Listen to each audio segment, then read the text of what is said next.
Sebenarnya, di 17 tahun itu aturan negara, tapi sebenarnya kematangan emosional itu yang, belum semua orang Punya, memiliki betul. dan tidak serta-merta ketika 17 tahun dia punya kematangan emosional, kematangan, psikis yang sudah matang sehingga dia bisa bertanggung jawab terhadap penggunaan media sosialnya. Pemerintah itu harus perlu pengawasan dan juga memikirkan kalau anak ini bagaimana cara berekspresikan dirinya. Misalnya kalau di sosial media ini kan kayak Gabriel tadi bilang personal branding kan. Gabriel bangga kalau misalnya Gabriel jadi duta. Kalau misalnya ada keterbatasan di mana anak bisa mengupload video, foto yang dia ingin banggakan gitu.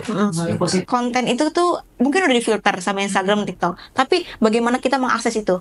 Bisa aja juga kita menggelabui gitu kan, menggunakan HP orang lain gitu.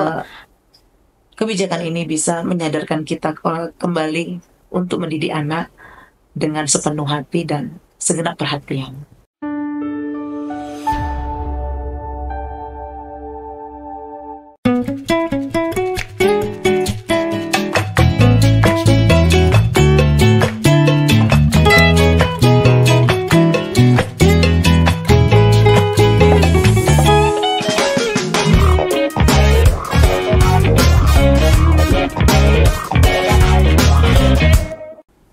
Halo Sobat Pikir, selamat datang di podcast Ruang Pikir bersama saya, Marika Ulitama, yang akan menjadi host di podcast kali ini.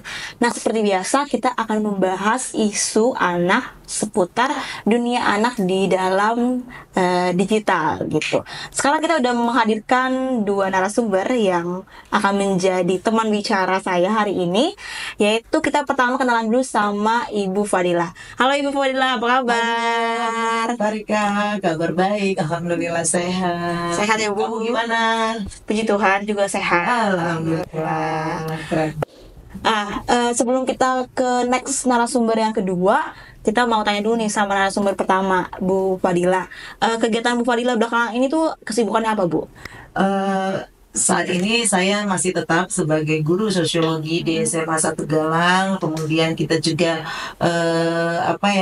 beraktivitas di Gawai Ramah Keluarga dan Internet Bayi Semut yang concern melakukan edukasi kepada masyarakat terkait dengan bagaimana penggunaan internet yang baik dan ramah sehingga internet sebagai sebuah produk teknologi menjadi betul-betul ramah dan bermanfaat, tidak memberikan efek negatif kepada masyarakat. Selain itu ya saya juga penulis dan editor beberapa buku. Itu sih yang saya tekuni belakangan ini seperti itu. Oke, senior nih.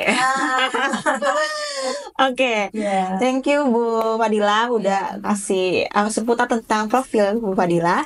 Sekarang kita lanjut ke narasumber anak. Kebetulan karena kita bahasnya isu perlindungan anak ya, kita udah menghadirkan narasumber dari komunitas Hero of Digital Protection, Gabriel.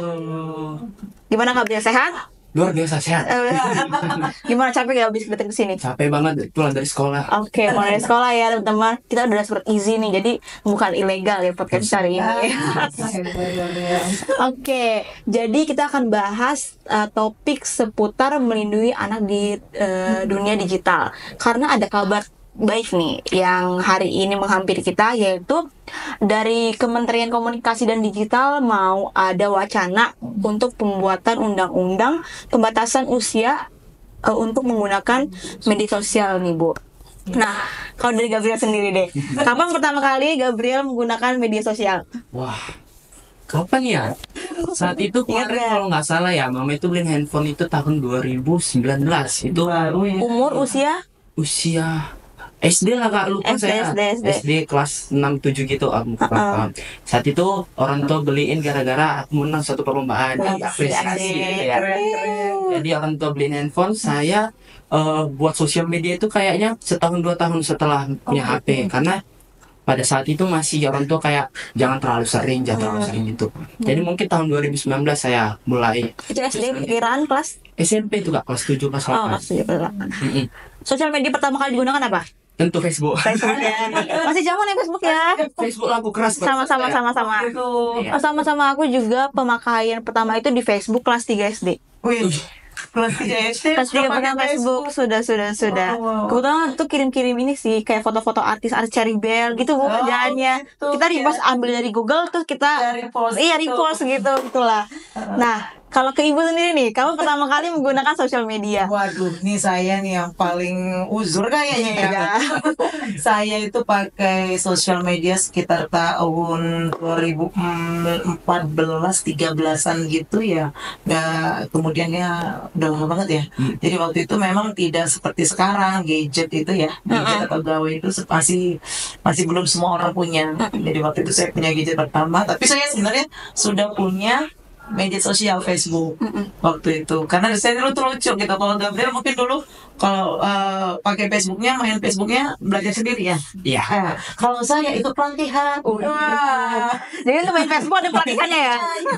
Jadi dulu ikut di tahun, saya lupa ya, tahun 2013 atau 2014 itu ada sebuah perusahaan telekomunikasi milik negara itu bikin pelatihan internet goes to moms. Jadi kita tuh di mama-mama tuh ya, kalau orang Medan bilang diedukasi tentang bagaimana menggunakan internet gitu, bikin Facebook, bikin email gitu, bikin akun gitu ya.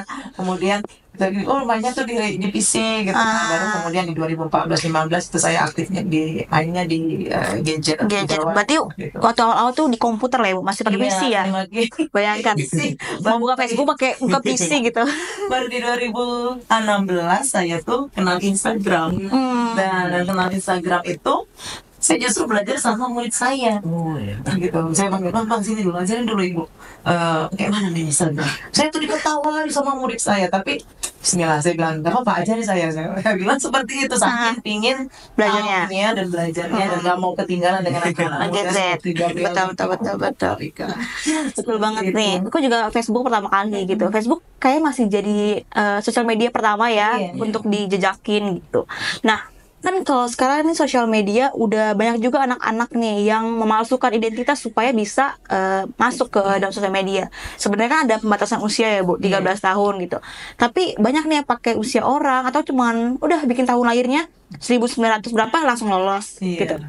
Nah, aku mau tahu tanggapan dari Ibu sama dari Gabriel. Sebenarnya usia anak yang berapa tahun nih yang bisa dibilang bahwa anak sudah bertanggung jawab menggunakan sosial media? Kira-kira di sekitar umur berapa, Bu?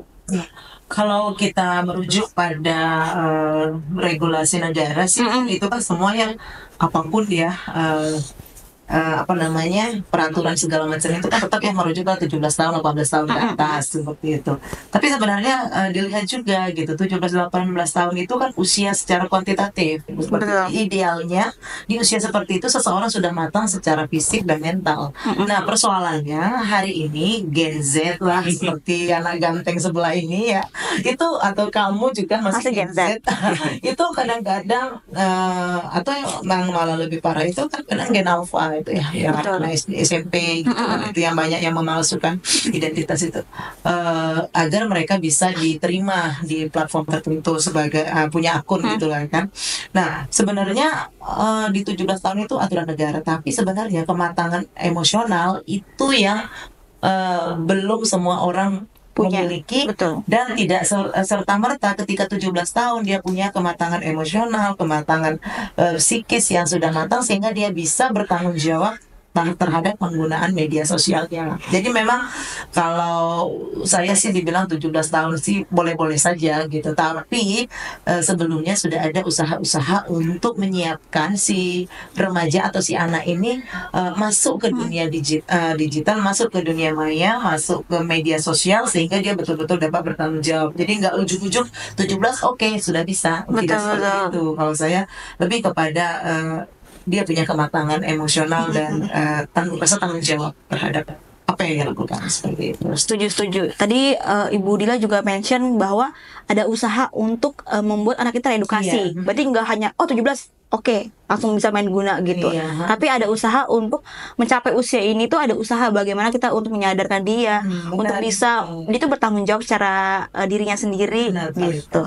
Itulah yang diperlukan dan itulah tugas daripada setiap masyarakat ya. Terutama orang tua dan guru. Nah, kita lanjut nih ke Gabriel nih, ke narasumber anak kita. Nah, kalau Gabriel melihat teman-teman Gabriel atau based on your experience, kalau menggunakan sosial media ini kan ada batas usia. Nah, kadang-kadang ada gak sih yang suka menipu umur gitu? Oh, Gabriel sendiri juga gitu. Saya juga dulu. Kalau Gabriel itu kan SD kan, masih umur 10 tahunan. Iya. Jadi Gabriel itu pakai tahun orang tua 1981. Dan itu langsung lolos di Facebook, Instagram, TikTok juga bahkan. Langsung lolos. Langsung lolos gitu. Kalau menurut Gabriel, banyak gak sih anak-anak yang melakukan seperti itu? Rata-rata pasti ya, 90% yakin Gabriel pasti ya. Pasti ya. Ya. Karena mungkin aturan dari sektor publik gitu ya, sektor apa namanya aplikasi, platformnya. iya nggak ketat gitu, cuman hanya usia gitu ya kan. Menurut Gabriel kalau cuman verifikasi usia berdasarkan udah kita pencet aja 1900 berapa, menurut Gabriel bagaimana tuh? Kalau menurut Gabriel itu kurang apa ya, kurang worth it untuk digunakan. Maksud Gabriel itu lebih bagus misalnya kalau misalnya itu akunnya untuk yang dewasa, mendingan kita kayak menunjukkan KTP, kayak misalnya itu untuk Dana Plus itu kan harus verifikasi KTP, jadi kita bisa tahu kalau dia itu udah dewasa, bukan asal pencet 1981. Mungkin lebih diperketat ya aturannya. Oke, paham. Nah, kalau untuk Gabriel sendiri gitu kan, Gabriel masih usia anak, terus aktif di komunitas. Betul sekali. Apa Heroes of Digital Protection. Nah, kan kalau di Hero of Digital Protection kan semua anak-anak gitu kan. Dan Gabriel juga temennya masih anak-anak, nggak mungkin temennya lansia kan. Nah, sebagai anak gitu Gabriel, bagaimana sih tips cara bagaimana anak itu bisa melindungi diri sendiri dan bagaimana anak bisa bertanggung jawab menggunakan sosial media? Menurut Gabriel, tipsnya nih. Tips yang paling Gabriel utamakan dalam diri Gabriel sendiri ya Pak. Yang pertama itu jangan ngeklik sembarangan link gitu. Pernah Gabriel dapat informasi dari sekolah Gabriel itu dia ada 2 link yang berbeda, misalnya HTTP dengan HTTPS. Itu mungkin dalam pemikiran kita hal yang sama mungkin ya Ibu ya. Cuman ini ada perbedaan yang signifikan. Kalau misalnya HTTP itu dia datanya nggak dienkripsi Bu. Jadi misalnya data kita berikan itu ABCDE, yang nyampe ke server juga ABCDE. Kalau misalnya HTTPS dia itu dienkripsi. Misalnya kita kirim ABCDE itu bakalan berubah menjadi simbol-simbol angka. Itu menurut Gabriel keamanan yang cukup tinggi dalam enkripsi data. Jadi jangan ngeklik sembarangan link gitu. Bisa jadi itu scam atau juga link phishing gitu. Terus yang kedua mungkin soal informasi data pribadi ya Ibu ya. Mungkin di Facebook itu Gabriel ya salah satunya yang melakukan hal negatif itu. Gabriel pernah di Facebook itu ngeposting hal misalnya, ayo chat aku di WhatsApp, kirim nomor WhatsApp aku di posting itu. Ditambah lagi aku buat alamat rumah aku. Itu nggak perlu dicontoh ya teman-teman ya. Betul. Itu nggak boleh banget informasi pribadi sebar. Yang ketiga itu mungkin tentang password Ibu. Dan juga Amerika itu password itu penting. Mungkin kalau Gabriel dulu itu gunakan password Gabriel Sinaga 161007 sama tanggal lahir. Ketahuan dong. Iya. Saya kebetulan juga pernah ada belajar tentang kayak nge-hacker akun gitu kan. Dan itu hal yang gampang banget. Misalnya Kak Marika nih kan, Marika. Oh, passwordnya palingan Marika 161007 tanggal lahirnya. Jadi kita harus kombinasi dengan simbol-simbol misalnya hashtag, nada seru, angka juga yang lebih apa. Itu mungkin memperkuat sosial media kita. Itu mungkin tips dari Gabriel juga. Oke, jangan ya guys. Biar WhatsApp kalian ramai terus kalian share gitu nomornya. Aduh, langsung negatif banget sih. Pinjol langsung halo. Gunakan link ini untuk dapat cuan. Jangan ya. Jangan. Nah, kalau kita tanya ke narasumber dewasa gitu. Kan Ibu juga sebagai orang tua ya, Bu. Nah, gimana sih Bu usaha orang tua, karena ada juga banyak orang tua yang ngasih gadget supaya anak ya happy, senang gitu, nggak mengganggu kegiatan orang tua kalau lagi ngobrol gitu. Sebenarnya bagaimana sih Bu peran orang tua untuk melindungi anak di ranah digital gitu Bu? Ya, kalau saya sebagai orang tua ya dan juga sebagai guru, saya menganggap tanggung jawab memberikan penguatan literasi digital kepada anak-anak itu sebenarnya bukan tanggung jawab siapa-siapa. Yang utama itu adalah tanggung jawab orang tua dari rumah gitu. Jadi ketika kita orang tua beri gadget kepada anaknya gitu, anak kita gitu, kita juga sebenarnya sebelumnya harus udah prepare ngasih edukasi, ngasih seabrek informasi bahwasanya kamu tuh ketika memakai gadget ada konsekuensi logis yang kamu bakal jumpai. Nah, jadi kan kalau sekarang tuh banyaknya orang tua memfasilitasi, kemudian baru berkomunikasi, setelah ada masalah baru berkomunikasi gitu. Seharusnya kita komunikasi dulu, edukasi dulu, baru memfasilitasi gitu. Ini yang keliru selama ini kalangan sebagian besar ya, banyak orang tua walaupun tidak semua, mereka lebih dulu memfasilitasi baru kemudian komunikasi setelah ada masalah. Sebenarnya edukasi dulu baru difasilitasi. Nah, itu sih yang jadi sebagai orang tua sebelum anak itu pegang gadget dan apalagi memiliki gadget secara pribadi, sebaiknya diedukasi dulu deh. Gitu. Jadi sambil pegang gadget sama kan dulu gitu ya. Ini apa dia boleh pegang misalnya gitu kan. Ini kita komunikasi, ini gadget ini, oh ini media sosial, ini TikTok, ini nanti konsekuensinya begini. Oh ini gimana menurut kamu postingan ini? Ya ini cewek tanpa busana yang sopan, joget-joget, menurut kamu gimana Gabriela? Misalnya gitu. Wah itu tuh anak-anak tuh harus diedukasi terus. Ada hal-hal yang positif dan ada hal-hal yang negatif. Karena kita tahu juga ya media sosial itu tidak semuanya negatif, pasti masih banyak yang positifnya, tergantung usernya ya. Nah itu dulu. Yang pertama harus komunikasi lebih intens antara orang tua dan anak sebelum memberikan fasilitas. Gitu. Jadi anak itu dia matang secara informasi dan dia tahu nih apa yang dia harus lakukan ketika dia punya gadget gitu. Kemudian orang tua tuh harus terus belajar. Saya yakin pengetahuan Gabriel sebagai anak muda, anak remaja itu jauh lebih banyak dari saya yang orang tua terkait dengan dunia digital. Saya yakin itu, dan justru saya itu banyak belajar dari anak-anak muda seperti Marika dan Gabriel. Gitu. Saya nggak malu-malu nanya, kenapa? Saya harus belajar karena anak saya berhadapan dengan, di rumah ada anak saya dan saya harus update istilah, ya kan? Ya, kemudian terkait dengan informasi apa yang viral, karena yang lewat di beranda saya dengan berbeda di beranda kamu, betul. Nah, itu berbeda, terus sesuai dengan apa yang kita klik. Saya tuh jarang banget keluar misalnya tentang drama Korea. Kenapa? Karena saya nggak suka.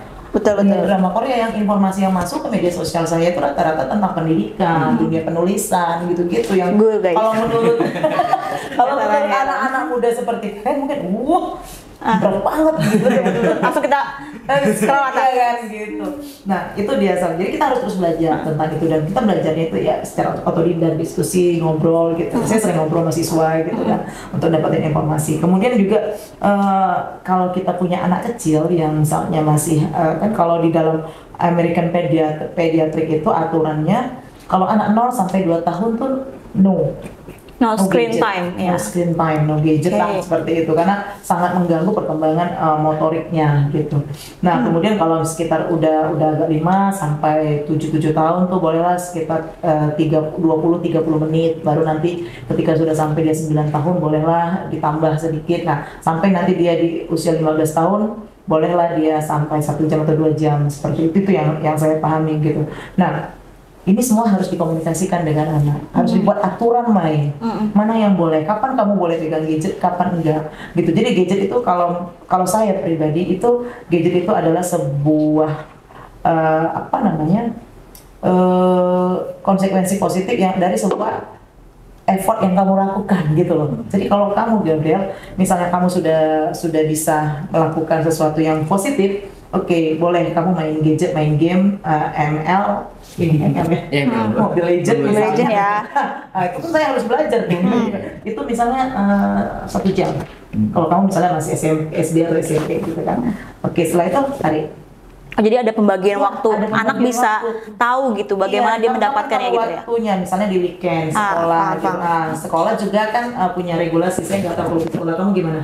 Regulasi ini gimana? Regulasi aturan terkait dengan penggunaan boleh nggak bawa gadget? Kalau SMK boleh. Oh iya, karena kami harus. Kan di TKJ TKJ juga ya. Iya, anak IT ya. Kecuali SD SMP nggak boleh. Iya, gitu. Nah ini juga kan harus dirujuk ya, gitu. Jadi orang tua juga harus punya screen time. Kalau di meja makan nggak boleh dong pakai gadget ngobrol. Kalau lagi tidur skip gadget. Iya. Jangan sekali-sekali gadget misalnya di bawah tempat di bawah bantal sangat berbahaya juga kesehatan seperti itu kan. Setelah beraturan, kesepakatan kapan boleh, kapan bisa main atau tidak gitu kan. Kemudian ikuti anak di media sosial, ini penting bagi orang tua. Banyak juga Bu yang tidak mengikuti. Nah gitu dia. Contohnya?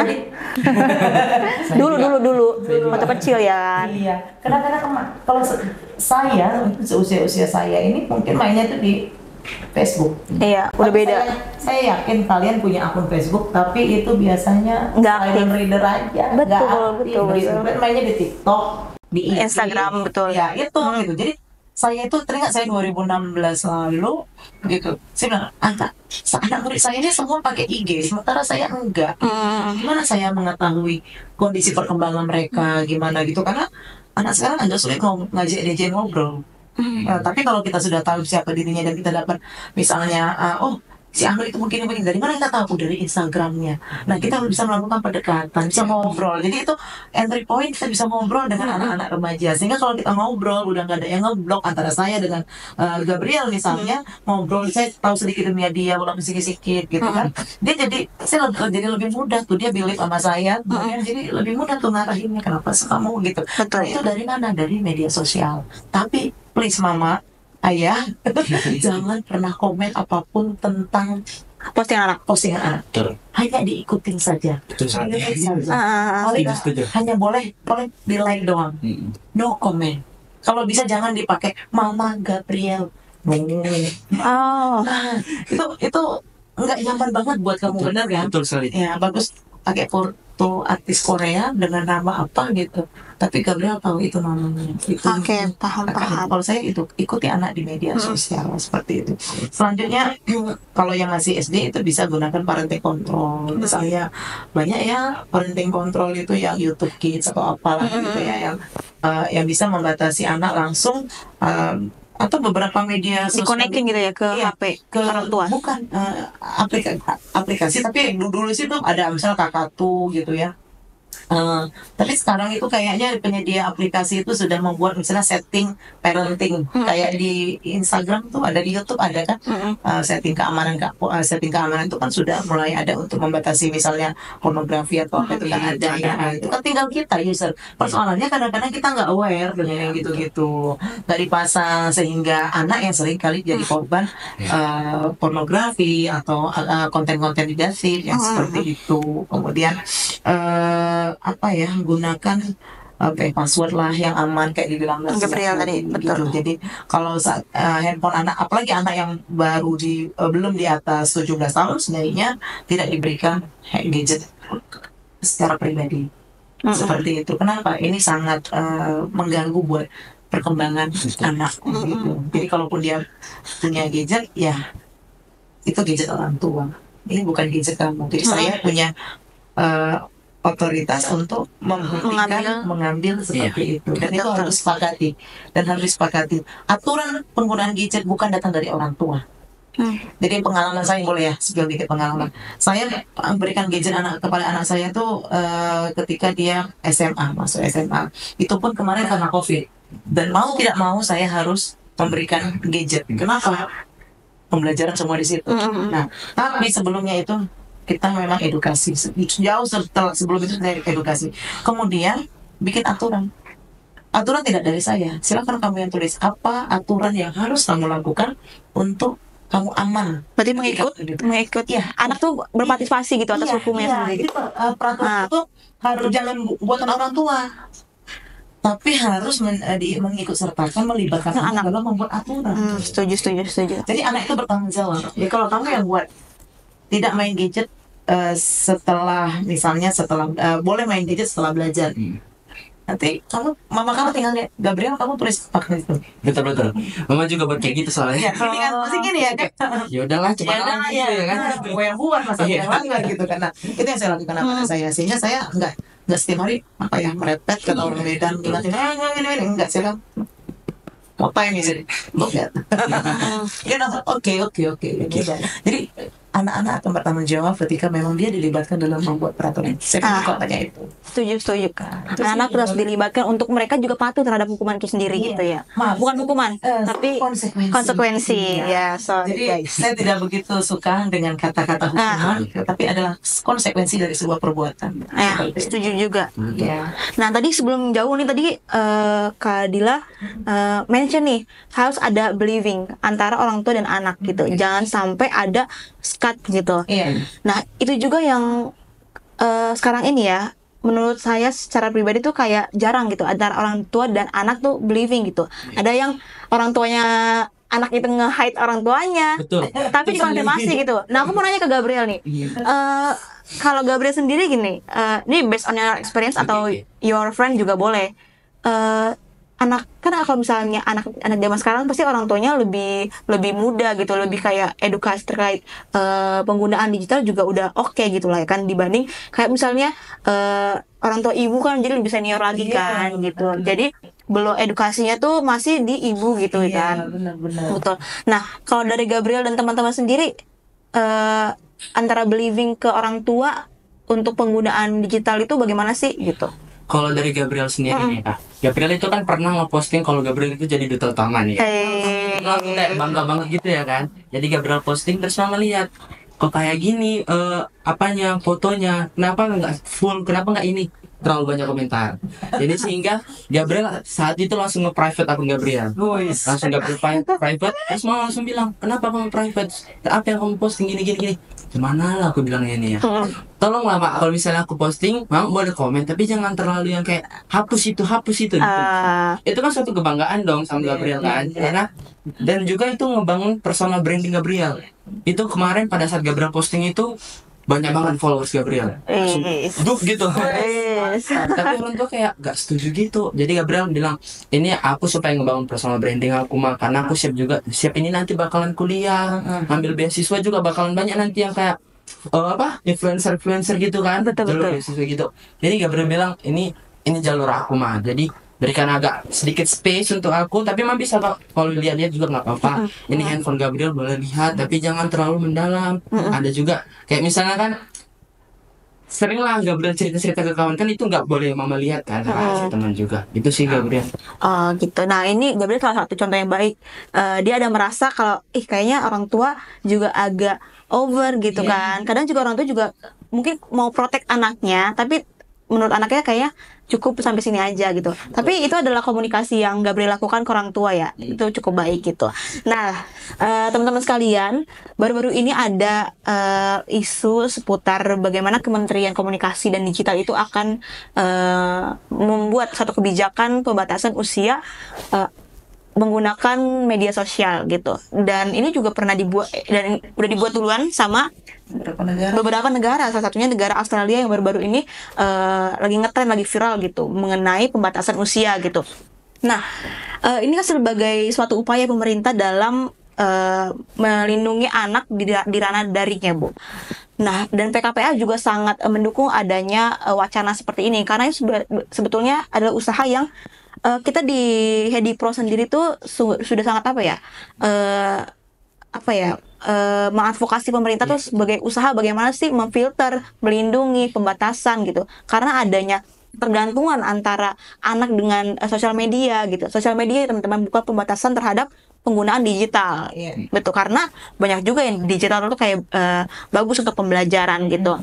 Nah, mendengar kabar adanya pembatasan usia yang akan dilakukan gitu, bagaimana respon ibu sebagai guru gitu? Sebagai guru dulu. Ya, sebagai guru saya hanya berkata alhamdulillah. Jika pemerintah itu akhirnya nggak mendengar keluhan-keluhan, teriakan-teriakan kita yang selalu kita teriak tanda kutip di ruang-ruang diskusi, ruang-ruang seminar, ruang-ruang edukasi, di ruang-ruang paguyuban orang tua yang begitu. Ternyata sejak 2016 sampai sekarang saya insya Allah masih aktif ya melakukan edukasi kepada orang tua, kepada guru gitu. Itu keluhan semua. Sampai kalau saya menilai kadang-kadang keluhan itu sudah mengarah kepada kayak rasa putus asa. Ya udah mau gimana lagi, namanya dunia udah begini, ya udah mau gimana lagi, pasrah gitu ya. Seolah-olah jadi anak itu bukan kita yang mengasuh, anak itu diasuh oleh media sosial seperti itu. Waduh, ini udah nggak sehat banget. Sementara kita ini hidup di dunia nyata, bukan di dunia maya gitu kan. Walaupun kita akui media sosial itu adalah sebuah produk teknologi yang hasil kreatnya manusia gitu. Tapi akhirnya media sosial itu menjadi sebuah alat yang akhirnya membuat manusia itu menjadi digital slaves, budak-budak digital. Dan budak-budak digital mengarah kepada anak-anak remaja seperti karena banyak juga usernya tuh anak, Bu. Iya, memang. Jadi pengguna media sosial itu memang sebagian besar adalah anak. Hanya saja undang-undang pembatasan usia untuk anak menggunakan media sosial itu tidak hanya berdiri sendiri. Harus ada support system yang disiapkan agar undang-undang itu bisa berjalan dengan baik. Misalnya bagaimana peran keluarga, bagaimana edukasi terkait literasi digital terhadap anak, bagaimana misalnya orang tua melakukan pendampingan terhadap anak, sampai kemudian untuk anak-anak remaja misalnya ada nggak sih komunitas yang bisa memberikan edukasi khusus terhadap remaja secara informal, dan apa peran sekolah misalnya sekolah untuk mensukseskan undang-undang ini, sehingga betul-betul undang-undang yang dibuat itu bermanfaat dan berdampak kepada anak-anak remaja. Setuju. Nanti kita akan bahas di pertanyaan selanjutnya. Tapi kita mention dulu nih Gabriel nih. Gabriel sebagai duta of Hero of Digital Protection. Gimana tanggapan Gabriel mengenai adanya wacana pembentukan ataupun pembukuan undang-undang pembatasan usia anak menggunakan sosial media? Tentunya kalau dari Gabriel sendiri sangat senang ya. Apalagi Gabriel kan juga sebagai salah satu dari komunitas Heroes of Digital tadi. Itu Gabriel berarti pemerintah ini selama ini mendengarkan apa yang kita butuhkan gitu. Sebagai komunitas yang concern terhadap perlindungan di dunia digital. Betul. Terus juga menurut Gabriel Gabriel setuju banget nih kan. Tapi pemerintah itu harus perlu pengawasan dan juga memikirkan kalau anak ini bagaimana cara berekspresikan dirinya. Misalnya kalau di sosial media ini kan kayak Gabriel tadi bilang personal branding kan. Gabriel bangga kalau misalnya Gabriel jadi duta. Kalau misalnya ada keterbatasan di mana anak bisa mengupload video, foto yang dia ingin banggakan gitu. Bentuk ekspresi itu terhadap sosial media kita. Betul. Nah, tadi bagaimana gitu kan? Pasti banyak timbul pro dan kontra terhadap kebijakan ini. Contohnya seperti bagaimana anak mengekspresikan diri, atau ada juga nih anak-anak yang sudah berkecimpung di dunia influencer, Bu. Anak jadi beauty vlogger, anak jadi influencer ataupun TikTokers dan lain yang ternyata tuh punya kebutuhan untuk mengupload gitu. Nah, ketika ada pembatasan ini kan berarti ada kayak anak-anak ini ada limit gitu, limit untuk mengakses dan juga mengupload gitu. Nah, apa sih yang perlu diperhatikan pemerintah gitu untuk pembuatan ataupun proses kebijakan ini diimplementasikan gitu, Bu? Ya, pemerintah juga sebenarnya harus melakukan, kalau kita pakai bahasa marketing itu survei lapangan ini ya. Survei lapangan. Berapa sih konten kreator anak gitu kan? Berapa sih misalnya influencer anak gitu kan? Terus mereka itu rata-rata mengendorse produk-produk apa gitu kan? Karena nggak sedikit juga konten kreator remaja itu mengendorse produk-produk yang bukan terkait dengan remaja. Betul. Gitu. Nah, ini harus ada aturannya. Jadi kan kalau selama ini kan kayaknya nabrak-nabrak aja semua gitu, nggak ada aturannya gitu kan. Nah, ini harus diatur gitu. Terus kapan anak bisa jadi konten kreator? Maaf, kadang-kadang kita lihat konten kreator anak atau influencer anak, tapi semuanya itu di belakang by design oleh mama papanya gitu. Sehingga terkesan anak itu menjadi orang lain memainkan peran natural. Justru dia dieksploitasi secara daring oleh atau secara di dunia digital dia dieksploitasi oleh orang tuanya untuk menghasilkan uang gitu. Nah, itu banyak sekali, dan itu seharusnya memang sih itu anak-anaknya mereka gitu ya, terserah mereka, tapi kan anak juga memiliki hak untuk tumbuh kembang sesuai dengan usia dan perkembangan psikisnya gitu. Jadi nggak bisa juga dimanfaatin untuk yang kayak gitu gitu, dan harus ada persiapan misalnya untuk masa depannya. Apakah hanya begitu terus tuh dari mulai sampai kapan gitu? Ya itu nggak bisa juga kan, hak pendidikannya, hak untuk kesehatannya gitu, sampai dia kelelahan misalnya, itu kan banyak sekali kayak gitu. Itu juga harus diperhatikan, dan pemerintah harus campur tangan dalam urusan hal ini gitu. Betul. Jadi memang harus tegas gitu. Nah, saya baca juga, Bu, di berita-berita gitu kan, seperti yang di Cina. Jadi Cina itu ada pembatasan, Bu. Jadi nggak cuma hanya batasan usia, tapi juga bagaimana sektor publik itu berkolaborasi dengan pemerintahan. Contohnya seperti ada sanksi ketika sektor publik meloloskan. Iya. Nah, itu kan pemerintah juga harus kan, harus mengintervensi hukuman bagi sektor publik yang meloloskan anak menggunakan digital gitu. Iya. Nah, apa sih Bu yang perlu dipersiapkan gitu kan? Kalau misalnya usaha dalam melindungi anak dengan digital kan berarti butuh kolaborasi kan. Iya. Kolaborasi antara orang tua yang siap bagaimana mengedukasi anaknya ketika di usia yang tepat, sekolah, bagaimana sekolah disiplin terhadap hal itu. Kadang kan sekolah ya udahlah biar dia menggunakan digital, tapi buka yang lain gitu. Nah, gimana tuh Bu usaha kolaborasi untuk membuat implementasi kebijakan ini tuh benar-benar berhasil? Ya, kebijakan undang-undang pembatasan media umur pengguna media sosial untuk anak ini itu akan berhasil kalau memang semua sudah sadar bahwasanya undang-undang ini dibuat untuk nyelamatin anak-anak remaja Indonesia loh. Itu dulu gitu. Karena kita nggak sadar ini ini untuk apa juga gitu, undang dibuat selalu udah kayak gini gitu. Kemudian kita kan media sosial ini semua platformnya made in luar negeri ya. Dan itu harus ada dong misalnya kesepakatan dengan penyedia platform misalnya terkait dengan penyelamatan anak ini gitu, penggunaan anak. Jadi misalnya memblokir, misalnya pemerintah punya wewenang misalnya memblokir beberapa konten-konten negatif, konten-konten pornografi yang mudah diakses anak gitu. Itu kan pemerintah punya wewenang di situ. Paling tidak untuk nyelamatin anak, karena banyak kita mengetahui konten-konten itu berseliweran di media sosialnya anak-anak. Betul. Nah, itu contohnya gitu.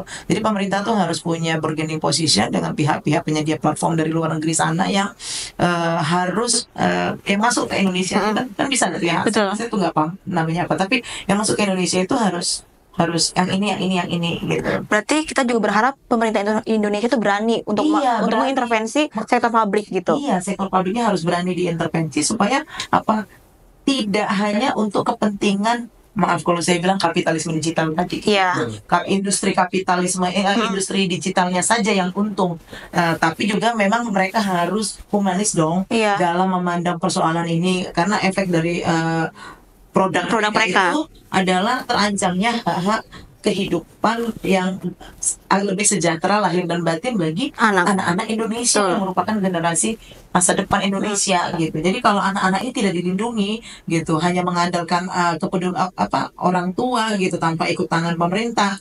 Lah kita kan ini negara kehidupan bernegara gitu. Jadi langit dan bumi, udara, semua yang ada di negara ini kan itu dalam penguasaan negara yang harusnya itu menjadi tanggung jawab negara, termasuk perlindungan anak di media sosial itu.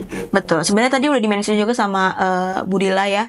Pertama itu bagaimana orang tua teredukasi dulu untuk mengedukasi anaknya sebelum usia dia benar-benar bisa menggunakan sosial media. Itu yang perlu diperlihatkan.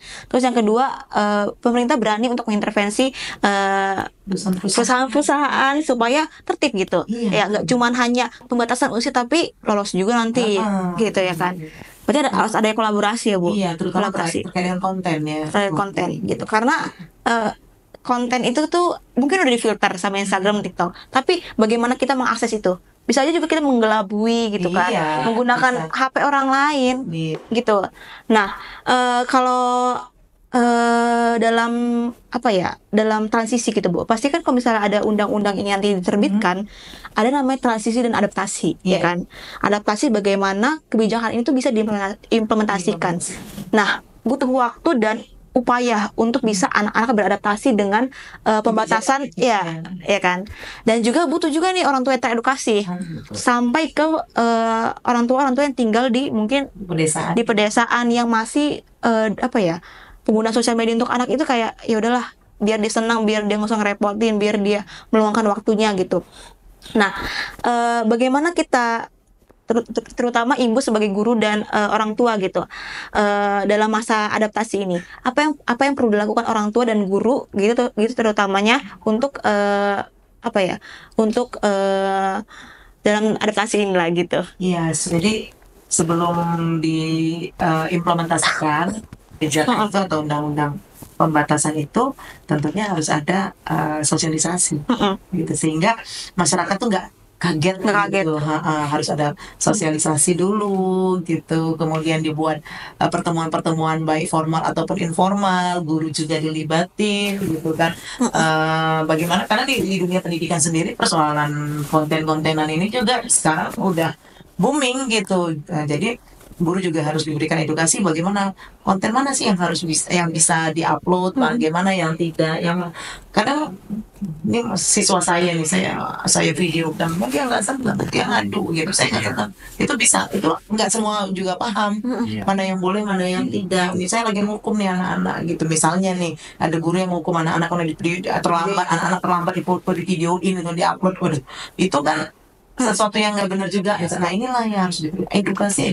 Kalau saya sih itu bagaimana edukasi, kemudian penguatan literasi digital itu harus disiapkan di masyarakat, sehingga ketika implementasi undang-undang itu jalan, itu sudah ready semua. Masyarakat nggak keberatan. Ibarat gini loh, kayak orang puasa biasa boleh makan boleh minum, tiba-tiba kita harus ngefasting semuanya gitu kan, harus menahan sampai nanti gitu. Itu kan harus perlu puasa-puasa pertama itu kan agak-agak gimana gitu ya, gitu kan. Gitu ya.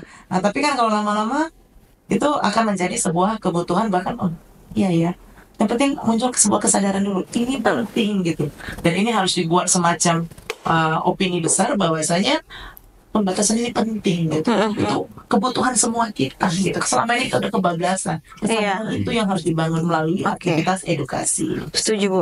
Pertama edukasi dan bagaimana masyarakat ini sadar gitu bahwa ini tuh udah urgent banget harus dilakukan gitu. Kalau dari Gabriel sendiri sebagai anak gitu, Gabriel sendiri, menurut Gabriel gimana nih? Gabriel berapa banyak waktu yang dihabiskan dalam sehari untuk main sosial media? Nah, kalau menurut Gabriel nih Kak, yang paling penting itu tentang kalau misalnya transisi supaya biar dapat kita implementasikan, menurut Gabriel itu interaksi sosial ke orang tua, ke tetangga sekitar, jadi yang fisik-fisik gitu, supaya untuk mengurangi dari sosial media sih Kak. Itu paling penting. Contohnya seperti apa tuh? Sepak bola itu sama tetangga itu kalau misalnya sama keluarga itu biasanya kami tuh masak bareng, satu yang motong-motong ikan, satu yang nyuci piring, itu kayak itulah yang paling penting. Terbanyak interaksi langsung gitu ya kan. Nah itu juga interaksi langsung juga akan membuat kita mengurangi penggunaan gadget atau media sosial tadi. Betul. Itulah harapan kita supaya kolaborasi setiap aktor-aktor perlindungan anak bisa terjalin gitu, antara orang tua, antara guru, antara tetangga-tetangga, masyarakat. Betul. Dan kita udah sampai penghujung daripada pertanyaan kita ya teman-teman. Dan aku mau minta closing statement seperti pada umumnya podcast ada closing statement. Dan kita minta dulu nih closing statement dari anak gitu kan. Dari Gabriel sendiri, apa harapan Gabriel terhadap kebijakan ini? Kalau harapan Gabriel ya tentu sebagai anak, ini mau Gabriel ini pengen dijalankan, tapi pemerintah juga harus tahu bagaimana misalnya kalau ini dibatasi apa yang harus kami siapkan. Kebutuhan anak. Harus perspektif anak juga ya, jangan hanya perspektif orang tua, komunitas lain. Dari anak juga harus tahu. Betul. Nah, lanjut ke menurut Budila sebagai orang tua dan sebagai guru, apa harapan Ibu terhadap kebijakan ini? Kami berharap, saya sebagai perwakilan orang tua lah dan guru, kebijakan ini bisa jalan, membantu kami untuk mendidik anak-anak kami, merangkul kembali mereka yang selama ini mereka lebih banyak memeluk gadgetnya, menggunakan media sosial daripada berinteraksi dengan kami gitu. Paling tidak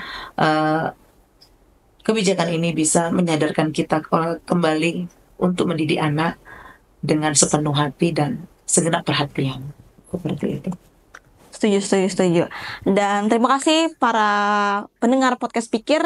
Harapannya semoga kebijakan ini nggak hanya suatu kebijakan yang dilahirkan, tapi juga berperspektif anak dan juga adanya kolaborasi yang kuat gitu ya, antara sektor publik, pemerintah, dan juga orang tua dan guru-guru untuk benar-benar mencegah adanya eksploitasi dan juga penggunaan sosial media yang udah saat ketergantungan gitu. Harapan kita adalah melindungi anak Indonesia di ranah digital. Tentunya kita berharap kebijakan ini benar-benar terimplementasi dengan baik. Dan sekian sekian dari kami, saya Marika Ulitama sebagai host hari ini, dan juga ada dua narasumber yang super duper kece hari ini yang sudah menemani saya ngobrol-ngobrol. Sampai jumpa di podcast pikir lainnya dan kita akan juga bahas seputar isu dunia digital. Dan sampai jumpa di podcast pikir lainnya. Salam Yayasan Pusat Kajian dan Perlindungan Anak, melindungi anak Indonesia.